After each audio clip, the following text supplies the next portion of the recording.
Hello friends, welcome to touring vibes channel. இது நம்மளோட third video. First video பார்த்தீங்கன்னா நம்ம வந்து ராயகோபுரம் கவர் பண்ணியிருக்கோம். செகண்ட் வீடியோவில் பார்த்தீங்கன்னா செல்வநாராயணா டெம்பிளும் அதுக்கப்புறம் அக்கா தங்கை குளமும் கவர் பண்ணியிருக்கோம். இந்த வீடியோவில் நம்ம பார்க்க போகிற இடம் பார்த்தீங்கன்னா புவனேஸ்வரி மண்டபம் அண்டு கல்யாணி குளம். இப்போ நம்ம பார்க்குற இடம் பார்த்தீங்கன்னா கல்யாணி குளம். இந்த ஒரு ஆக்டாகனல் ஷேப்பில் இருக்கிற மண்டபம் பார்த்திங்கன்னா புவனேஸ்வரி மண்டபம் அப்படின்னு சொல்கிறாங்க. இந்த இடத்துல பார்த்திங்கன்னா நிறைய மூவிஸ், சாங்ஸு அந்த மாதிரி சீன்ஸ் எல்லாம் நிறைய எடுத்திருப்பாங்க. முத்து ஃபிலிமில் வர ஒரு சில சீன்ஸ் இங்கே எடுத்திருப்பாங்க. அதே மாதிரி சந்திரமுகியில் இன்ட்ரொடக்ஷன் சாங்ஸு, ராஜாதி ராஜாவில் வந்துட்டு என்கிட்ட மோதாதே சாங், அதெல்லாமே பார்த்திங்கன்னா இந்த இடத்துல கவர் பண்ணி எடுத்திருப்பாங்க. அதுவும் இந்த மண்டபத்தில் பார்த்திங்கன்னா நல்லா கிளியராகவே தெரிகிற மாதிரி எடுத்திருப்பாங்க.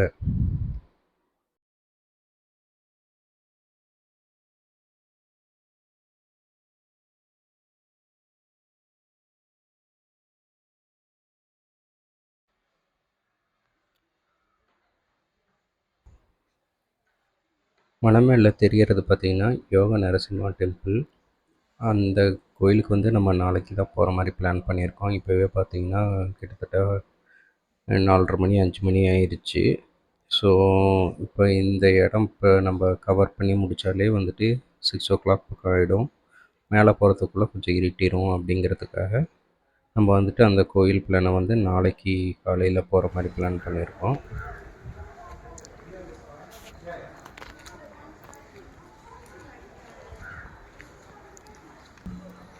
இந்த தூணை சுற்றி பார்த்தோன்னா நம்மளுக்கு ராமாயணத்தில் இருக்கிற கேரக்டர்ஸ், அதுக்கப்புறம் சில டிசைன்ஸ் எல்லாமே இருக்கும். நிறையா பார்த்திங்கன்னா வந்துட்டு ஆஞ்சநேயர், அதுக்கப்புறம் விஷ்ணுவோட பல அவதாரங்கள் இதில் வந்துட்டு சிற்பமாக செஞ்சுருப்பாங்க. ஸோ ஒவ்வொன்றும் பார்க்குறதுக்கு வந்துட்டு கொஞ்சம் ரொம்ப டீட்டெயிலிங்காகவும் இருக்கும். அதே மாதிரி பார்த்திங்கன்னா ஒவ்வொரு தூண்லேயுமே வந்துட்டு டிஃப்ரெண்ட்டாக இருக்கும். எல்லாமே வந்துட்டு ஒரே மாதிரி இல்லாமல் ஒவ்வொரு தூண்லேயும் பார்த்திங்கன்னா ஒரு சில இடத்துல போர் இருக்கிற மாதிரி இருக்கும், ஒரு சில இடத்துல அன்பு விடுற மாதிரி. ஸோ எல்லாமே வந்துட்டு டிஃப்ரெண்ட்டான சிற்பங்களாக தான் இருக்கும்.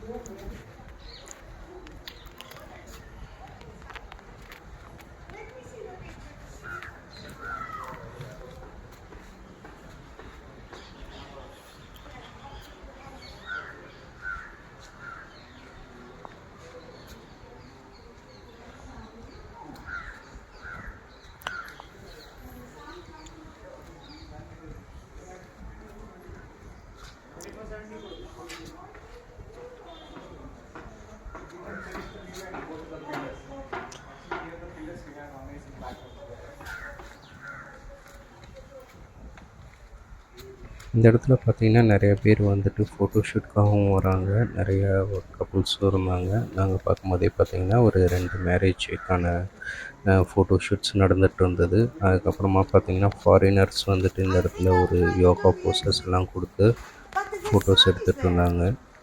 ஸோ இந்த இடம் பார்த்திங்கன்னா அவ்வளோ சூப்பராக இருந்தது. நம்மளுக்கு வந்துட்டு கொஞ்சம் ஆஃப்டர்நூன் டைமாக இருந்துச்சுன்னா கொஞ்சம் கூட்டம் கம்மியாக இருக்கும். நம்ம வந்துட்டு ரிலாக்ஸாக பார்த்துட்டு போகலாம். ஆனால் வெயில் அதிகமாக இருக்கும் அந்த சமயத்தில். But morning and evening time பார்த்திங்கன்னா கொஞ்சம் கூட்டம் அதிகமாக தான் இருக்குது. ஸோ நம்மளுக்கு வந்து டிஸ்டர்பன்ஸ் வந்து கொஞ்சம் நிறையாவே இருக்க சான்ஸ் உண்டு.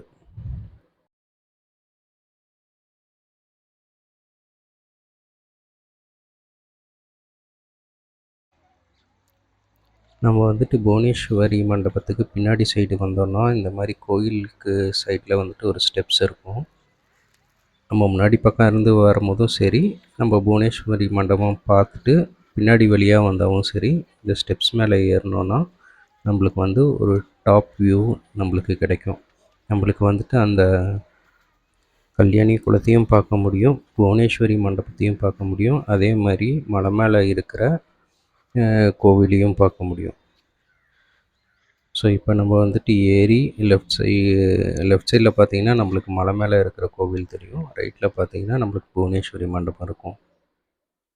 இது மண்டபத்தோட டாப் வியூ.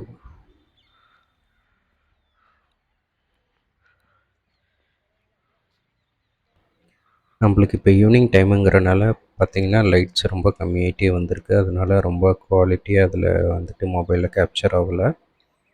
ஸோ இந்த மண்டபத்தோட கீழே பார்த்தீங்கன்னா அப்படியே வந்து நம்மளுக்கு கல்யாணி குளம் இருக்கும். இந்த ஒரு ஃப்ளோர் ஏறி நம்ம பார்த்தோன்னா நம்மளுக்கு வந்துட்டு 3 இடம் கவர் ஆகிடும். புவனேஸ்வரி மண்டபம், கல்யாணி குளம், அதுக்கப்புறமா பார்த்தீங்கன்னா யோக நரசிம்மர் கோவில்.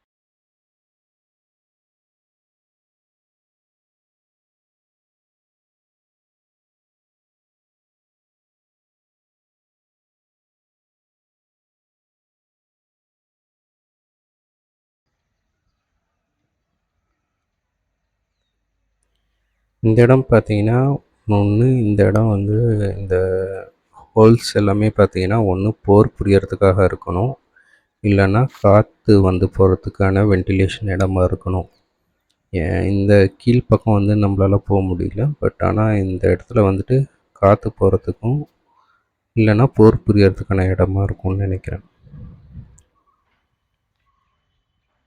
இப்போ வந்துட்டு நம்ம புவனேஸ்வரி மண்டபத்தை தான் டீட்டெயிலாக பார்க்க போகிறோம்.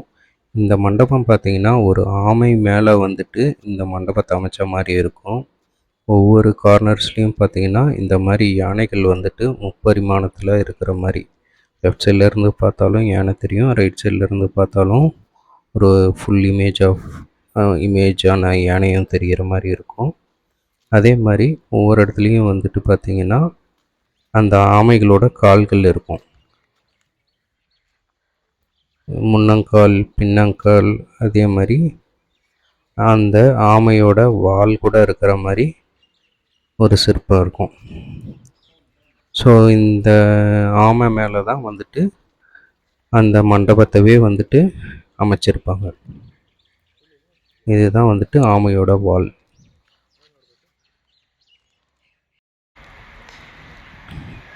இந்த லொக்கேஷன் பார்த்திங்கன்னா புவனேஸ்வரி மண்டபத்தோட கோபுரம். உள் பக்கத்தில் இருந்து பார்க்கும்போது பார்த்திங்கன்னா நம்மளுக்கு வந்துட்டு ஸ்டெப்பாக அப்படியே மேலே போயிருக்கிற மாதிரி இருக்கும். மோஸ்ட்டாக எல்லா கோயிலையும் இந்த மாதிரி தான் ஸ்ட்ரக்சர் கன்ஸ்ட்ரக்ட் பண்ணுவாங்க. ஏன்னா ஃபுல் லோடுமே வந்துட்டு அந்த சைடில் இருக்கிற பில்லரில் வந்துட்டு பேலன்ஸ் ஆகணுங்கிறனால. இந்த கோபுரத்தோட உள்புற உச்சியில் கூட பார்த்திங்கன்னா ஒரு டிசைன் போட்டிருக்காங்க. இந்த மண்டபம் வந்துட்டு ஆக்டாகனல் ஷேப்பில் இருக்கிறனால பார்த்தீங்கன்னா உள்பக்கமும் ஒரு 8 பில்லர் வச்சு பேலன்ஸ் பண்ணியிருப்பாங்க, வெளிப்பக்கமும் ஒரு 8 பில்லர் வச்சு பேலன்ஸ் பண்ணியிருப்பாங்க. அதே மாதிரி இந்த பில்லர்ஸுமே கூட பார்த்திங்கன்னா நம்மளுக்கு வந்துட்டு 8 சைட்ஸ் இருக்கிற மாதிரி தான் வந்துட்டு டிசைன் பண்ணியிருப்பாங்க. ஸோ இந்த பில்லரில் எல்லாமே வந்துட்டு ராமாயணம், ராமதேனு, போருக்கு போகிற சிற்பங்கள் எல்லாமே வந்துட்டு செதுக்கியிருப்பாங்க. ஸோ இந்த இடம் வந்துட்டு ஃபோட்டோ ஷூட்டுக்கு வந்துட்டு நல்ல ஸ்பாட்டுன்னு சொல்லலாம்.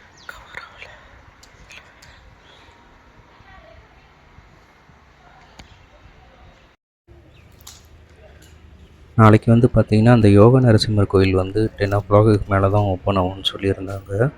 ஸோ அதனால் வந்துட்டு நாளைக்கு ஒரு சின்ன பிளான்னு, நம்ம வந்துட்டு இன்னொரு இடம் வந்துட்டு பக்கத்துலேயே ஒரு 40 கிலோமீட்டர் டிஸ்டன்ஸில் வந்துட்டு சரவண பேலகோலா அப்படிங்கிற ஒரு இடம் இருக்குது. ஸோ நம்ம நாளைக்கு வந்துட்டு அந்த இடத்த விசிட் பண்ணுறோம். அது வந்துட்டு ஒரு ஜெயின் டெம்பிள்.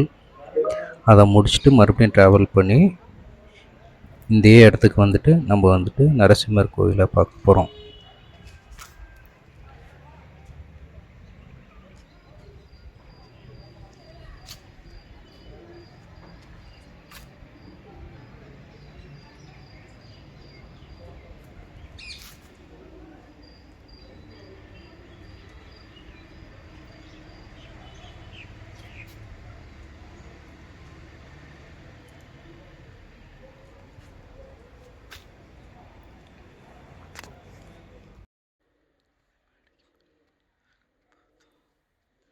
இந்த இடத்த நம்ம பார்த்து முடித்த உடனே எப்படி இருந்தாலும் கொஞ்சம் இருட்டிடும்.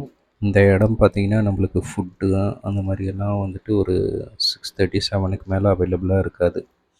ஸோ இந்த இடம் ஃபுல்லாகவே வந்துட்டு பார்த்திங்கன்னா கம்ப்ளீட்டாக ஷாப்ஸ் எல்லாம் க்ளோஸ் பண்ணிவிடுவாங்க. அதே மாதிரி நம்மளுக்கு ரூம் தேடுறதும் கஷ்டமாயிடும். ஸோ நம்ம வந்துட்டு 6 to 7க்குள்ளே இங்கே ஏதாவது லாட்ஜ் இருக்கா அப்படின்னு பார்த்துட்டு நம்ம ஸ்டேக்கான இடத்தையும் பார்க்கணும்.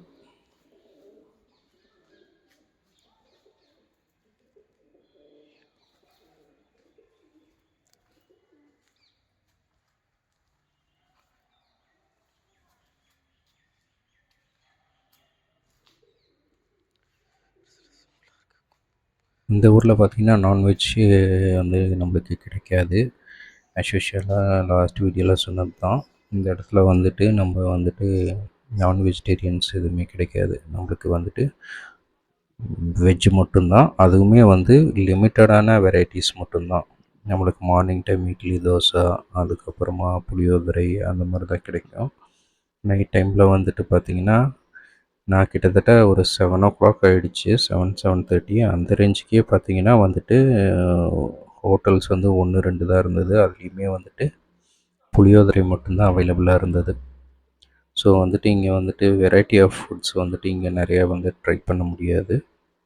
ஸோ நம்ம வந்துட்டு மோஸ்ட்டாக 6 to 7க்குள்ளே நம்ம சாப்பிட்டு நம்ம ரூமுக்கு ஏதாவது கிடைக்குதான்னு பார்த்துட்டு நம்ம செக்இன் பண்ணிட்டு மார்னிங் வந்துட்டு ஒரு 5:30க்கு எழுந்திரிச்சு ஜெயின் டெம்பிளோட லொக்கேஷன் போய் பார்க்கலாங்கிறது தான் பிளான்னு.